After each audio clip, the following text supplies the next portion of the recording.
কিন্তু আমাদের পুরা এটা একেবারে সেন্সিটিভ জায়গা, আপনারা জানেন প্রোডাক্টিভ এরিয়া, এখানে 144 জারি করা থাকে সবসময়। তারপরে আপনারা এখানে আসছেন, আমরা সম্মান জানাই, কিন্তু আপনারা আমরা ব্যারিকেড দিয়েছি যে আপনারা ব্যারিকেড অবস্থান করবেন, আপনাদের বক্তব্য বা আপনাদের কথাগুলো বলবেন, এটা আমরা আমাদের সিনিয়র অথরিটির মাধ্যমে আমরা কিন্তু জানাই দেবো। এবং এটা অবশ্যই জানবে সব, এখানে হাজার হাজার মিডিয়া আছে, হাজার হাজার না হলে কিছু না হলে শত শত আছে। তো মিডিয়াগুলো না কিন্তু এটা মিডিয়ার মাধ্যমে সবাই দেখবে।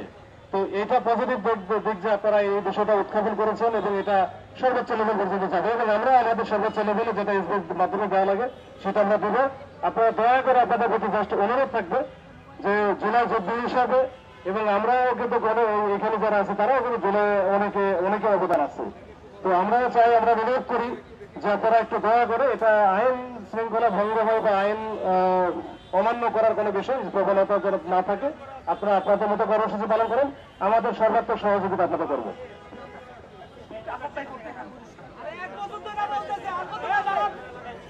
ধন্যবাদ আমার আইন শৃঙ্খলা বাহিনীর সকল সদস্যের প্রতি।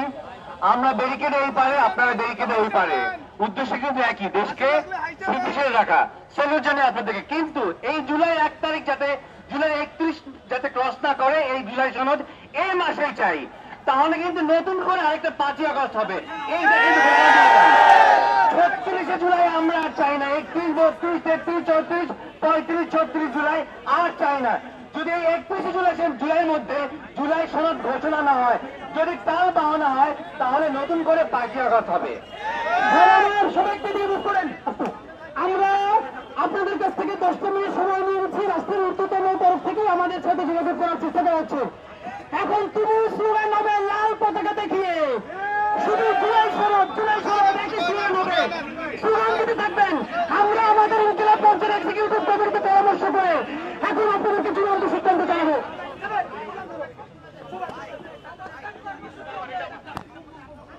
এই মুহূর্তে কিন্তু কথা বলছিলেন রমনা জোনের ডিসি মাসুদ আলম। তিনি কিন্তু আশ্বস্ত করেছেন যে আন্দোলনকারীরা রয়েছেন তারা যেন কোনোভাবে স্থানটি কোনো ধরনের বিশৃঙ্খল পরিস্থিতি সৃষ্টি না করেন, সেই অনুরোধ তিনি জানিয়েছেন আন্দোলনকারীদেরকে।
সংগ্রাম